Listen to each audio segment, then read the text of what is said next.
Hello everyone, once again welcome to my channel. A very good morning to all of you. आज की इस video में हम 16 तारीख से लेकर 22 तारीख तक जितने भी हफ्ते भर में जितना भी करंट अफेयर्स हुआ है उसको डिस्कस करेंगे। इससे पहले का अगर आपने मई का करंट अफेयर्स नहीं देखा है तो आप इससे पहले वाले वीडियो को भी देख सकते हैं, जो कि मैं आपको लिंक डिस्क्रिप्शन में अवेलेबल करवा दूंगी। लेकिन आज की इस वीडियो में हम 16 तारीख से लेकर 22 तारीख तक जितने भी करंट अफेयर्स हुए हैं इम्पॉर्टेंट उनको डिस्कस करने वाले हैं। और वीडियो को एंड तक ज़रूर देखें, इम्पॉर्टेंट होने वाला है क्योंकि आज के इस वीडियो में हम जो फॉर्मर चीफ मिनिस्टर है जिनका देहांत हो गया है उनके बारे में भी इस वीडियो में डिस्कस करेंगे। और जो चिरंजीवी योजना है उसके तहत ब्लैक फंगस जो महामारी है उसको चिरंजीवी योजना में शामिल कर लिया गया है। और जो ताउते साइक्लोन आया था उसके बारे में भी हम इस वीडियो में पढ़ने वाले हैं। वीडियो को एंड तक ज़रूर देखें। अगर आपको वीडियो पसंद आता है तो वीडियो को लाइक करें, शेयर करें और चैनल को सब्सक्राइब करें। चलिए वीडियो को शुरू करते हैं।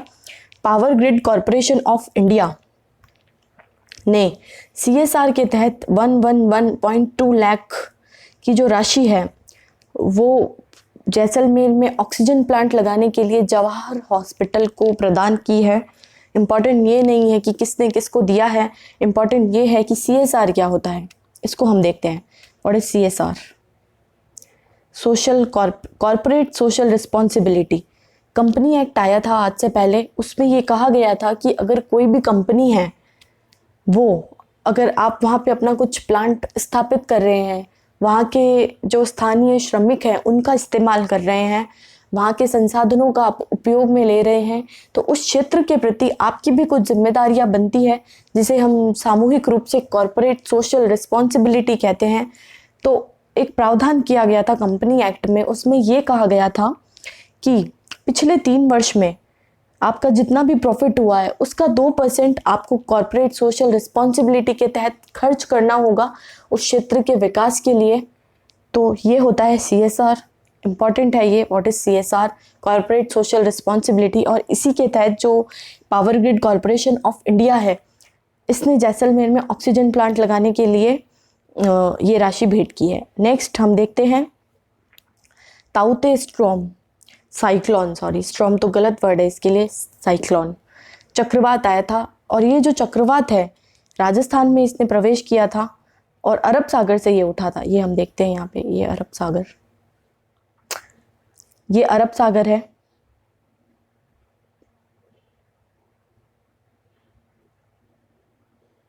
ये है अरब सागर, ये है बे ऑफ बंगाल, ये है Arabian sea, this is bay of Bengal. अरब सागर से तूफान उठा था और भारत के पश्चिमी तटों पर केरला, बॉम्बे, गुजरात, उसके बाद गुजरात से ये सीधा राजस्थान में प्रवेश किया था। Here it is.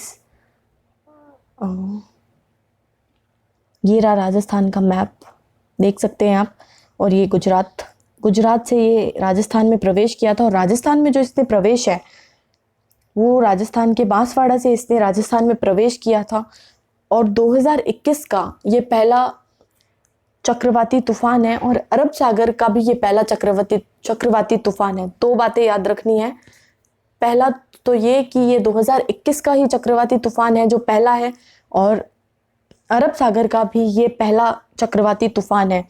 और जो चक्रवात है वो हमेशा निम्न वायुदाब का जो केंद्र है वहीं पर फॉर्म होते हैं, निम्न वायुदाब के केंद्र में, जहाँ पे लो प्रेशर बनता है और हाई टेम्परेचर होता है, वहीं पे जो है चक्रवात फॉर्म होते हैं। अभी हम देखेंगे कि फॉर्म कैसे होते हैं, लेकिन उससे पहले एक बात ये कि जो 0 डिग्री से उत्तर में है उत्तरी गोलार्ध, वहाँ पर 0 डिग्री से 90 डिग्री तक उत्तरी गोलार्ध उत्तर में, तो वहाँ पे जो साइक्लोन की जो दिशा है वो हमेशा एंटी क्लॉकवाइज होती है। कैसे? ये देखिए ऐसे, ये एंटी क्लॉकवाइज नदर्न हेमिस्फीयर में ये 0 डिग्री रेखा है और यहाँ से ऊपर 90 डिग्री तक जो नदर्न हेमिस्फीयर है, ओके, वहाँ पे साइक्लोन की जो दिशा है वो एंटी क्लॉकवाइज रहेगी। और 0 डिग्री से 90 डिग्री नीचे साउथ में सदर्न हेमिस्फीयर में यानी कि दक्षिणी गोलार्ध में जो साइक्लोन की दिशा है वो हमेशा क्लॉकवाइज रहेगी। इस तरीके से ये है क्लॉकवाइज दिशा, ये ध्यान में रखें। इंपॉर्टेंट फैक्ट है ये। उत्तरी गोलार्ध में दिशा चक्रवात की क्या रहती है और दक्षिणी गोलार्ध में जो चक्रवात की दिशा है वो क्या रहती है। अब हम देखते हैं कि चक्रवात फॉर्म होते कैसे हैं, लेकिन उससे पहले ये देखते हैं कि ये जो ताउते साइक्लोन है इसका जो नाम है वो किसने रखा है? म्यांमार ने रखा है इसका नाम। म्यांमार ने इसका नाम रखा है, ये रहा, देख सकते हैं आप, म्यांमार ने इसका नाम रखा है ताउते साइक्लोन का।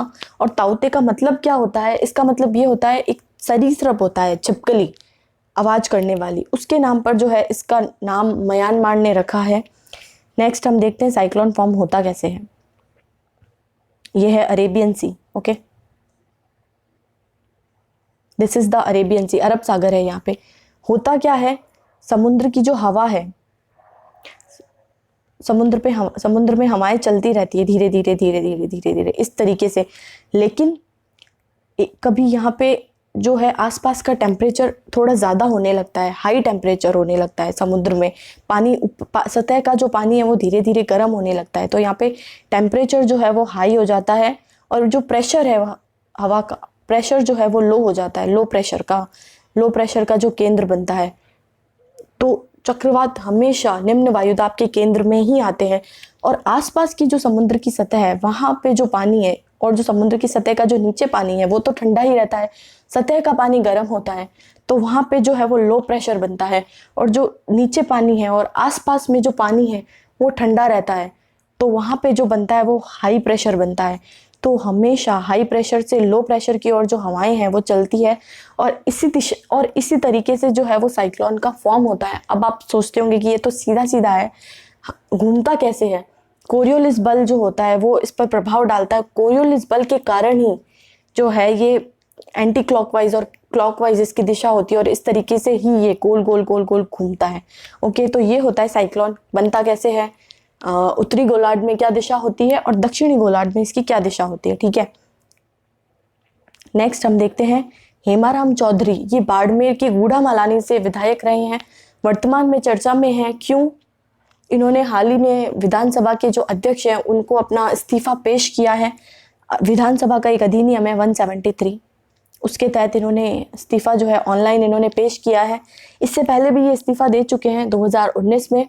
आपको पता होगा राजस्थान में उस वक्त ये कहा गया था कि देखते हैं कि ऊंट किस करवट बैठता है, राजस्थान की जो राजनीति है किस दिशा में कदम लेती है, किस दिशा में आगे बढ़ती है। उस वक्त कांग्रेस में जो है वो दो गुट बन गए थे, एक अशोक गहलोत समर्थित और एक पायलट समर्थित। तो ये जो है पायलट खेमे से संबंध रखते हैं। उस वक्त भी इन्होंने इस्तीफा दिया था, अभी भी ये वर्तमान में चर्चा में है। इस्तीफा देने के कारण क्यों दिया, क्या रीजंस है, वो तो पॉलिटिकल रीजंस है, उन पे हमें नहीं जाना है। बस इतना ध्यान रखना है कि ये बाड़मेर गूढ़ामालानी से विधायक है। ओके, नेक्स्ट हम देखते हैं चिरंजीवी बीमा योजना। ये मेरा तीसरा वीडियो है वीकली करंट अफेयर्स की सीरीज में, और इससे पहले का जो वीडियो था सबसे पहला, उसमें भी मैं इस योजना के बारे में डिस्कस कर चुकी हूँ। सेकेंड वीडियो में भी मैं डिस्कस कर चुकी हूँ और अब ये जो थर्ड वीडियो है इसमें भी मैं डिस्कस कर चुकी हूँ। इतनी इम्पॉर्टेंट जो है वो ये योजना है क्योंकि वर्तमान में जो हेल्थ सेक्टर है वहाँ से रिलेटेड बहुत इम्पॉर्टेंट न्यूज़ है वो आती रहती है। और हाल ही में ब्लैक फंगस को भी जो है वो चिरंजीवी बीमा योजना में शामिल कर दिया गया है। मतलब क्या है? मतलब ये है कि अब इसका जो है निःशुल्क इलाज किया जाएगा जो भी हॉस्पिटल इसके तहत अधिकृत है उनमें। और हाल ही में जो ब्लैक फंगस है उसको महामारी भी घोषित कर दिया गया है राजस्थान महामारी एक्ट 2020 के तहत। ओके, ब्लैक फंगस है क्या? म्यूकर माइकोसिस खतरनाक बीमारी है, जानलेवा बीमारी है। अगर किसी व्यक्ति को हो जाए और अगर फर्स्ट स्टेज में हमें पता नहीं चलता है तो उस व्यक्ति का आँख और उसका जबड़ा जो है वो हमें निकालना होता है, काली पड़ने लगती है। फंगल इन्फेक्शन है जो फैलता रहता है।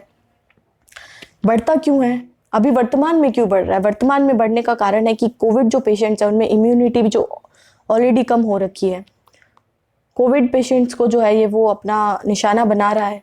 दूसरा जो डायबिटिक पेशेंट्स हैं एक तो कोविड पेशेंट्स हैं, दूसरा जो डायबिटिक पेशेंट्स हैं उनको जो है ये निशाना बना रहा है। डॉक्टर्स की गाइडलाइन है, मैं नहीं कह रही हूँ, डॉक्टर्स कह रहे हैं कि हमें अपने शुगर लेवल को कंट्रोल में करना होगा। अगर कंट्रोल में नहीं रख पाते हैं तो फिर हमें इस बीमारी का जो खतरा है वो बढ़ सकता है। ठीक है, बस इतना ध्यान रखना है कि चिरंजीवी बीमा योजना में ब्लैक फंगस को भी शामिल किया गया है और महामारी भी इसको राजस्थान ने जो है वो घोषित कर दिया है। नेक्स्ट जो न्यूज़ है वो हम ये देखते हैं कि राजस्थान के जो फॉर्मर चीफ मिनिस्टर हैं मिस्टर जगन्नाथ पहाड़िया, उनका निधन हो चुका है वर्तमान में। और ये जो है 1980 से 1981 तक राजस्थान के मुख्यमंत्री रहे थे। 11 महीने का मात्र इनका कार्यकाल रहा था, लेकिन उस 11 महीने के अपने इस कार्यकाल में इन्होंने एक महत्वपूर्ण कार्य किया था, जो ये है शराबबंदी। इन्होंने पूरे राजस्थान में शराबबंदी लागू कर दी थी कि मतलब अब कोई शराब ना तो पिएगा ना बिकेगी।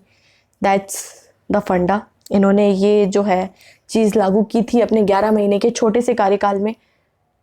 4 बार ये जो है वो सांसद रह चुके हैं, 1957, 67, 71 और 80 में।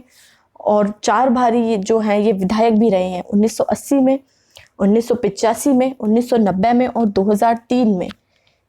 इसके आगे एक इम्पॉर्टेंट फैक्ट ये है कि जो दूसरी लोकसभा थी हमारी, उसमें तत्कालीन दूसरी लोकसभा में ये सबसे कम उम्र के सांसद बनकर गए थे।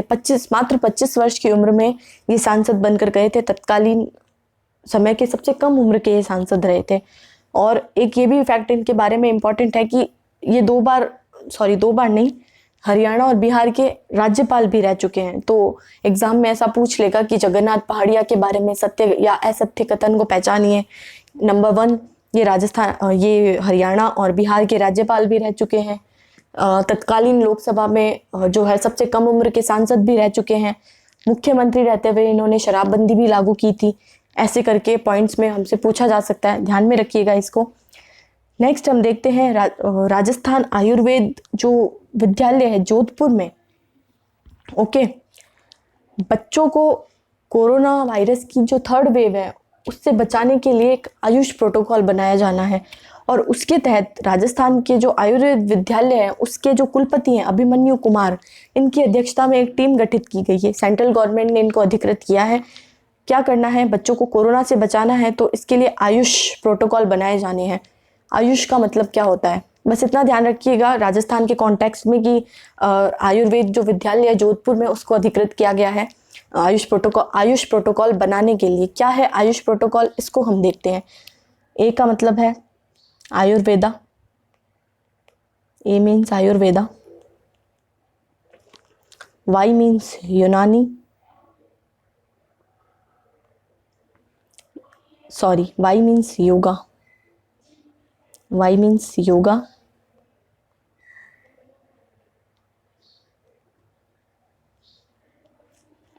You means Unani, S means Siddha और एच मीन्स होम्योपैथी। आयुष की फुल फॉर्म आपको ध्यान में रखनी है। अगला हम देखते हैं MiG-21 क्रैश।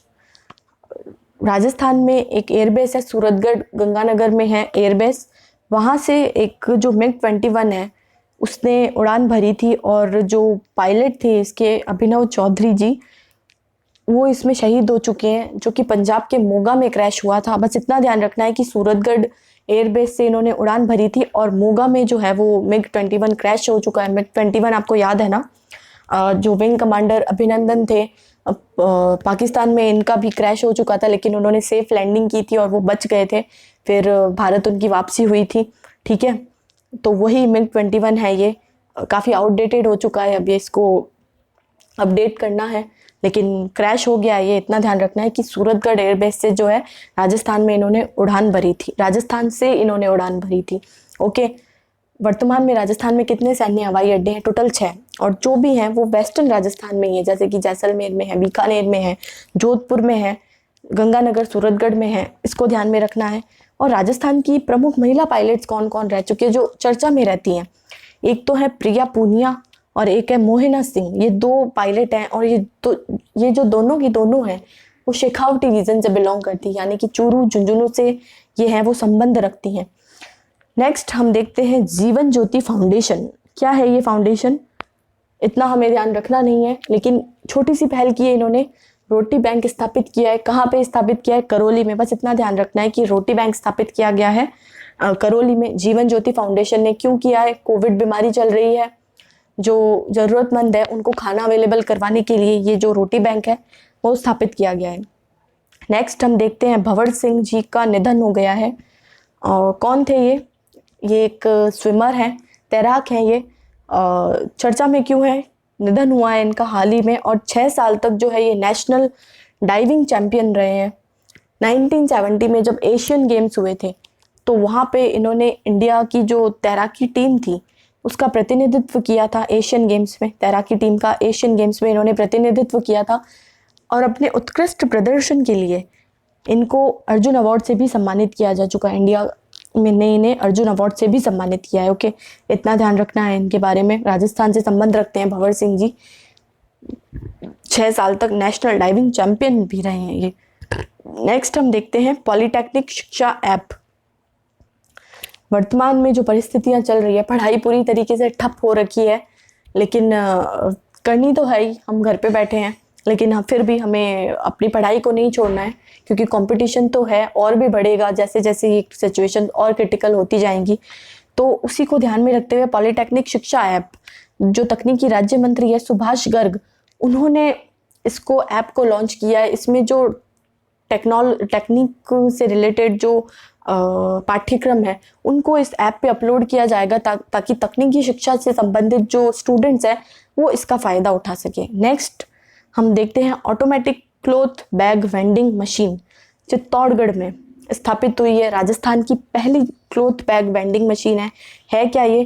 प्रदूषण को कंट्रोल करने के लिए प्लास्टिक के जो बैग है उनका जो इस्तेमाल है हमको कम से कम करना है। कम से कम क्या करना है, बिल्कुल हमको करना ही नहीं चाहिए, लेकिन कहते हैं ना कि जब तक हम खुद नहीं सुधरेंगे तो कोई आके हमें सुधार नहीं सकता है। तो पहले हमें खुद ही इनिशिएटिव करना होगा। हम तो खुद मार्केट में जाके कहते हैं कि भैया प्लास्टिक की थैली में दे दीजिए, हम घर से बैग लेकर जाते ही नहीं हैं। उसी के तत्वाधान में राजस्थान राज्य प्रदूषण जो नियंत्रण बोर्ड है, सॉरी मैंने यहाँ पे बोर्ड लिख दिया, सीधा नियंत्रण बोर्ड होगा, इसकी जो स्थापना 1974 में हुई थी। इसने एक पहल की है, automatic cloth bag vending machine लगाई है, चित्तौड़गढ़ में लगाई गई है ये। और इस तरह की ये जो है पहली मशीन है राजस्थान की जो चित्तौड़गढ़ में लगी है। एटीएम का जो कॉन्सेप्ट होता है उसी के कॉन्सेप्ट पे ये काम करेगी, इतना ध्यान रखना है, चित्तौड़गढ़ में लगी है। नेक्स्ट हम देखते हैं एयरपोर्ट काउंसिल इंटरनेशनल ने एक इंडेक्स जारी किया है, उसमें जो जयपुर एयरपोर्ट है पूरे देश में है, वो पूरे देश में सेकंड नंबर पर आया जयपुर एयरपोर्ट। 2015-16 में भी जो रैंकिंग जारी की गई थी वहाँ पे जो जयपुर है वो फर्स्ट नंबर पे रहा था जो 2015-16 में, लेकिन ये तो देश भर की रैंकिंग है। वैसे ओवरऑल अगर हम देखें तो जयपुर की जो रैंक है 41वीं रैंक रही है जयपुर की। ओके, इतना ध्यान रखना है हमें। अगला हम देखते हैं ऑक्सीजन ऑन व्हील्स, जोधपुर में स्थापित की गई है ये, और किसका इनिशिएटिव है ये? एक एनआरआई है निखिल मेहता, न्यूयॉर्क से ये संबंध रखते हैं, न्यूयॉर्क में फ़िलहाल वर्तमान में ये रह रहे हैं। और इनका एक फाउंडेशन है ब्लॉसम चैरिटी, ये देखिए यहाँ लिखा हुआ है ब्लॉसम चैरिटी और जयपुर फुट, इन दोनों ने मिलकर जोधपुर में ऑक्सीजन ऑन व्हील्स की स्थापना की है। इतना ध्यान रखना है कि ऑक्सीजन ऑन व्हील्स कहाँ स्थापित की गई है, जोधपुर में की गई है। और किसने स्थापित की है? वो स्थापित की है निखिल मेहता, जिनका फाउंडेशन है ब्लॉसम चैरिटी, और जयपुर फुट दोनों इसमें सहयोगी रहे हैं। ओके, नेक्स्ट हम देखते हैं smart city mission. Smart city mission में जो राजस्थान है वो दूसरे नंबर पर रहा है। ओके, क्या है स्मार्ट सिटी मिशन, इसको हम डिस्कस करते हैं। स्मार्ट सिटी मिशन 25 जून 2015 को स्टार्ट हुआ था। उद्देश्य क्या रखा गया था इसमें? सीधा ये उद्देश्य रखा गया था कि जो 100 शहर हैं उनको हमें स्मार्ट सिटी में कन्वर्ट करना है। मतलब वहाँ का ड्रेनेज सिस्टम बेहतर बनाना है, सड़कें ना टूटे, सड़कों को बेहतर बनाना है, बेहतर पुल बनाने हैं, आवाजाही जो है वो सरल हो सके, और सीवरेज सिस्टम है उसको बहुत अच्छा करना है। मतलब कुल मिला के शहरों को जो है स्मार्ट बनाना है। उसके तहत 100 सिटीज़ को बनाने का लक्ष्य रखा गया था। पहली सिटी थी इसके तहत भुवनेश्वर, और 100वीं स्मार्ट सिटी जो थी शिलोंग थी।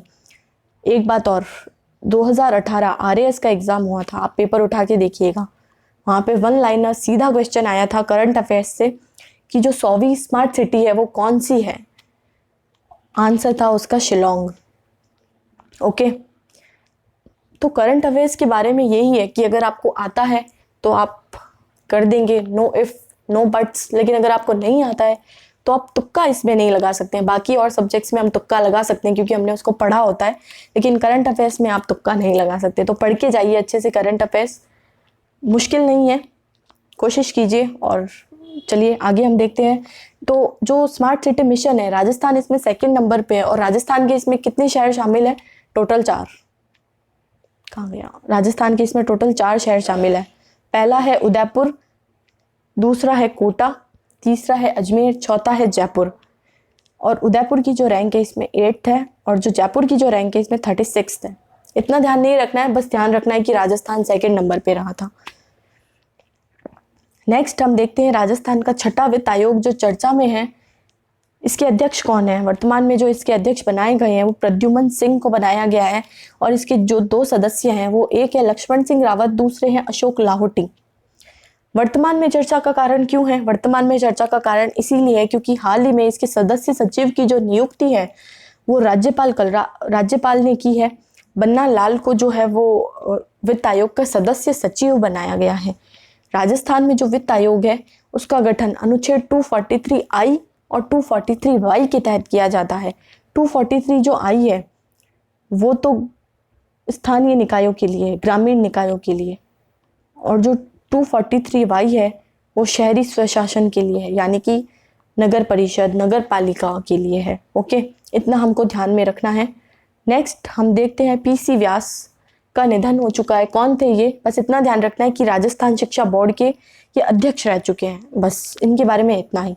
आगे हम देखते हैं एक अभियान जो शुरू किया गया है वो ये है मेरा गांव मेरी जिम्मेदारी अभियान। किसने शुरू किया है, कहाँ से शुरू किया गया है? नागौर के जिला कलेक्टर हैं मिस्टर जितेंद्र कुमार सोनी। उन्होंने जो ये अभियान चलाया है नागौर में। जैसा कि आप सब जानते हैं कि कोविड जो है अब गाँवों की तरफ भी अपने पैर पसार रहा है, तो गाँवों को इसके लिए हमें सशक्त बनाना है। उसी के तहत जो ये एक अभियान चलाया गया है नागौर के जिला कलेक्टर ने, मेरा गांव मेरी जिम्मेदारी अभियान, कोविड-19 से गांवों को बचाने के लिए, उससे लड़ने के लिए ये अभियान शुरू किया गया है। नेक्स्ट हम देखते हैं जनार्दन सिंह गहलोत। इनका हाल ही में जो है निधन हो गया है। ये राजनीति में भी सक्रिय थे, लेकिन ये प्लेयर रह चुके हैं कबड्डी के, बहुत अच्छे प्लेयर रहे हैं ये। और हाल ही में चर्चा में क्यों है? चर्चा में इसीलिए है क्योंकि अर्जेंटीना का जो एक स्टेडियम है उसका नाम जनार्दन सिंह गहलोत के नाम पर रखा जाएगा। कौन थे जनार्दन सिंह गहलोत? झुंझुनू से, राजस्थान से इनका संबंध है, और इंटरनेशनल जो कबड्डी महासंघ है उसके तो ये अध्यक्ष रह चुके हैं, और जो भारतीय ओलंपिक संघ है उसके पूर्व उपाध्यक्ष रह चुके हैं। इतना हमको ध्यान रखना है। जनार्दन सिंह गहलोत कौन थे? बस इतना ध्यान रखना है, कबड्डी प्लेयर थे। ओके, और अर्जेंटीना के स्टेडियम का नाम इनके नाम पर रखा जाएगा। नेक्स्ट हम देखते हैं, आप देख सकते हैं ये है मिस्टर जनार्दन सिंह गहलोत जिनका हाल ही में निधन हो चुका है। नेक्स्ट हम देखते हैं नेशनल एजुकेशन पॉलिसी। सबसे पहले एजुकेशन पॉलिसी जो है इंडिया में कब आई थी? 1968 में आई थी, ये रही 1968 में। दूसरी कब आई थी? 1986 में। और तीसरी जो एजुकेशन पॉलिसी है वो आई है 2020 में, पी कस्तूरी रंगन समिति की सिफारिश पर। इसमें क्या है, 10+2 के स्थान पर 5+3+3+4 का फॉर्मेट रखा गया है। मतलब सीधा सा ये है कि अगर पहले हम 10th 11th में सब्जेक्ट लेते थे, लेकिन अब हम 9th में भी सब्जेक्ट ले सकते हैं। और जो नेशनल एजुकेशन पॉलिसी है इसमें स्थानीय जो भाषाएं हैं उन पर जोर दिया जाएगा। मतलब जो बच्चों को, जो छोटे बच्चे हैं उनको स्थानीय भाषा में जो है वो शिक्षण करवाया जाएगा। इसमें इस बात पर भी जोर दिया गया है। वर्तमान में चर्चा में क्यों है और राजस्थान में चर्चा में क्यों है ये हमें देखना है। ये हम देखते हैं राजस्थान में चर्चा में इसीलिए है क्योंकि जो राजस्थान के प्रत्येक जिले का जो मुख्यालय है वहाँ पर 12 सदस्य की एक टीम गठित की जाएगी जिला कलेक्टर की अध्यक्षता में। जिला कलेक्टर की अध्यक्षता में 12 सदस्यों की एक जो टीम है वो इसमें जो गठित की जाएगी। राजस्थान ने भी कहा है कि हम जो अब है न्यू एजुकेशन पॉलिसी को लागू करेंगे, तो उसके तहत जो है वो काम किया जा रहा है। किस तरीके से टीचर्स को ट्रेन करना है, किस तरीके से स्टूडेंट्स को मेंटली ट्रेन करना है, क्योंकि हम पहले हमारी मेंटालिटी यही होती है कि 11th में सब्जेक्ट लेना है, अब 9th में लेना है। तो किस तरीके से बच्चों को प्रशिक्षित किया जाए ताकि वो सजग हो सके कि उन्हें क्या करना है और क्या नहीं करना है, इंफ्रास्ट्रक्चर किस तरीके का हो, किस तरीके से इसको लागू किया जाए। और जैसा कि इसमें कहा गया है कि स्थानीय भाषा में भी प्रशिक्षण देना है, तो राजस्थानी जो भाषा है उसको कैसे इंक्लूड किया जाए, तो उसके लिए कमेटी गठित की गई है, हर जिला मुख्यालय पर की गई है, ये याद रखना है बस। इसीलिए ये जो है वो वर्तमान में चर्चा में है। चलिए आज के वीडियो को हम यहीं ख़त्म करते हैं एंड आई होप कि आपको वीडियो पसंद आया होगा। अगर आपको वीडियो पसंद आता है तो वीडियो को लाइक करें, वीडियो को शेयर ज़रूर करें, सब्सक्राइब करें मेरे चैनल को और कमेंट में बताएं कि मैं और क्या क्या कर सकती हूँ, और अगर आपको लगता है कि इसमें कुछ कमी है तो आप वो भी बताएं। I will definitely improve my videos. और नेक्स्ट हम मिलेंगे संडे को वही हफ्ते भर के करंट अफेयर्स को लेकर। टिल देन अपना ध्यान रखिए, बाय बाय।